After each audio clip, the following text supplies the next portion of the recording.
Okay, so there's your 1/8 jig head. Watch the waves. Just tie that on. And I'm going to swap my plastic for a gulp because I like gulps and I don't have to worry about mess factor, and it's always good to mix it up. Alright, let's take that out. It's actually a fresh packet, so let's see how they go. These are the Nemesis peppered prawn. How are they going to go? No idea. But we're going to find out. Oh, there we are. I love these Nemesis when in the power baits, but the best thing about them is that they've got a really soft tail, so you can use even the lightest of jig weights and that tail will work. Some of the harder plastics, some of the cheaper plastics I should say, they're quite thick and the tail is quite rigid and you have to work the lure quite hard to make it work, which is fine if you're using heavier jig heads. But if you're fishing in an environment where you really need that lighter jig head and you want it to look as natural as possible, these Nemesis are the way to go. See that like tail there? It's like a little bit of spaghetti. However, that tail does lend itself to pickers. And once a picker takes that tail off, yeah, it's all over. Which is irritating because they're quite expensive. So, take the good with the bad, I guess. All right, let's try that again.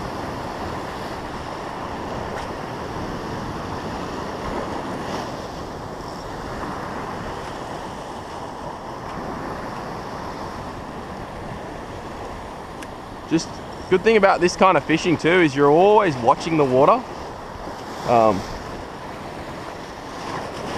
Same with when you're spinning off the rocks and things like that, you're always watching the water, so you're always conscious of what's coming in front of you, and that's really important when you are rock fishing because you don't want to get swept in.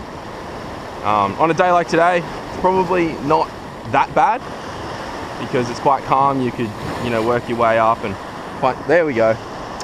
See how I told you about that Nemesis getting the tail bitten off? There you go. There are a lot of pickers off the rocks, so now that that's happened, now I know that there's pickers here, I'll change lure. Another tip too, when you are changing lure, always walk back. Do all your stuff back away from the waves. Two reasons. One, you don't want to get swept in. And two, you don't want to get your jig heads or any of your gear wet.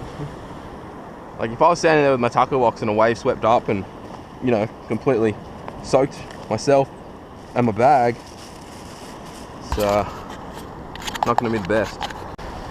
Alright. I like using a few of the darker colours at this time of day, especially because it's being a bit overcast. There's a chance that it's produces a little bit more of a silhouette and a bit easier to see. So, fingers crossed, we get something. This line's a little bit stuck to the reel. The problem with braid, when it gets a bit old and a bit dry, it can stick to itself. So it's always good to have a couple of casts first. Whoa, wave, didn't see that coming. Oh, I'm on, and he's a good fish too. Oh, tell you what, I've actually beefed up my leader and beefed up my line a little bit because I've had a couple of, oh, what's that? It's a good size red. Didn't see that coming. Wowsies.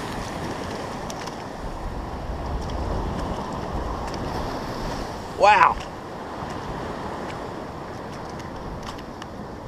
Tell you what, did not see that coming. All right, so a good fish grabbed it and it's gone straight under a rock.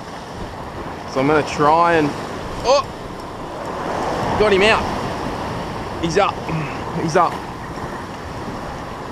It's a bit easier than I thought. He's actually rather weighty. I don't know if like a squid's grabbed it or he's tangled up. No, got him out. It's just a big sweep that I side hooked. Lovely. Oh well, that's what's picking all the lure tails off. So found the culprit. He's definitely not small. Sorry, buddy. Whoop. He's actually a really good size. One of the biggest sweep I've ever caught. There you go. Bye bye. Lure still good? Let's keep going.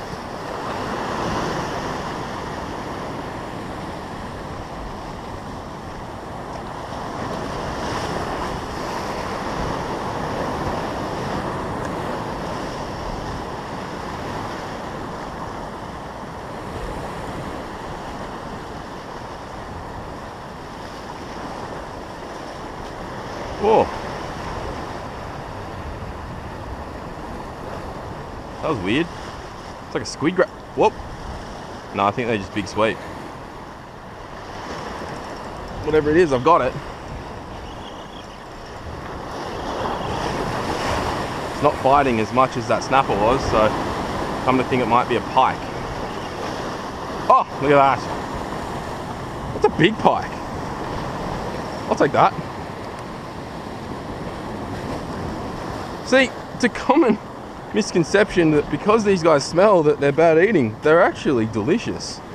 That's why they get the nickname saber-tooth whiting. One, they taste like whiting, and two, well, they've got big teeth. So, okay, so this is the pike here.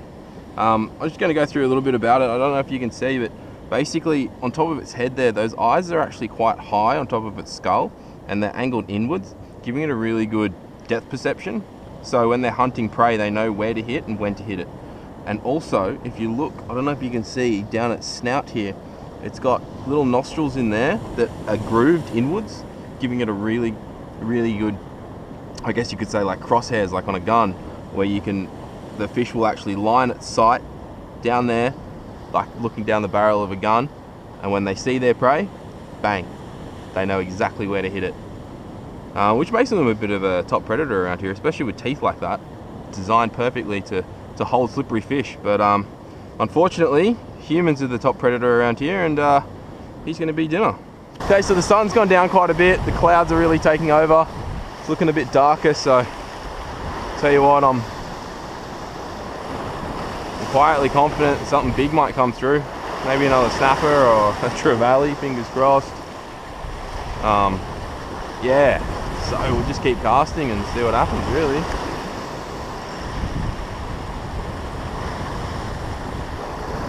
Not really in the best place.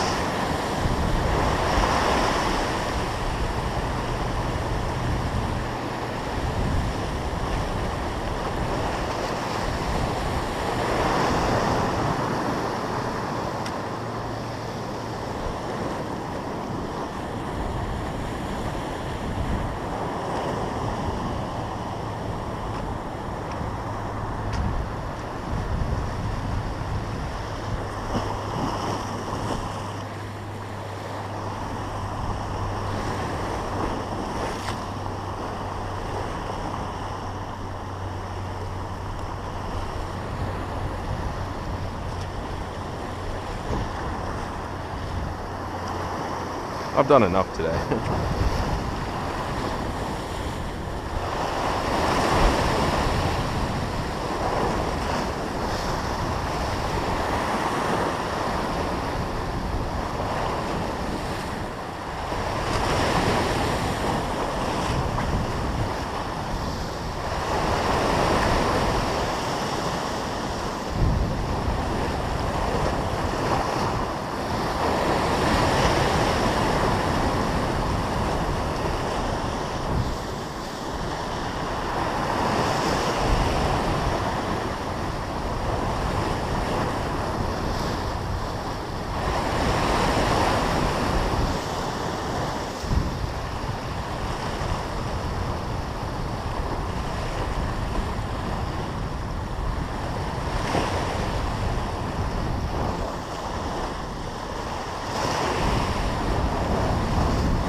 The Lime Tiger's not really working.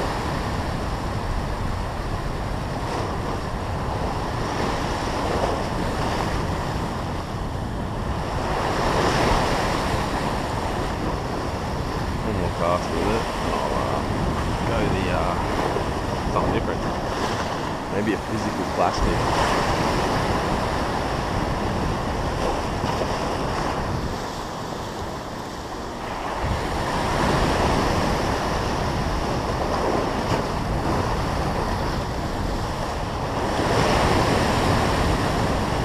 think I haven't any emerging there.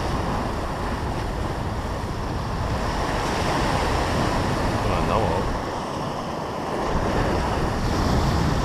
Oh, got him. I think it's another pike, to be honest. Got a bit of weight behind him. Not really much of a fight, so...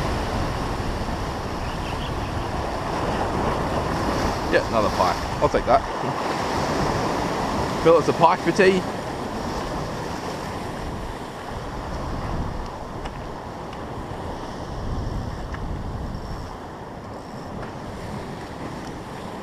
Change me lure.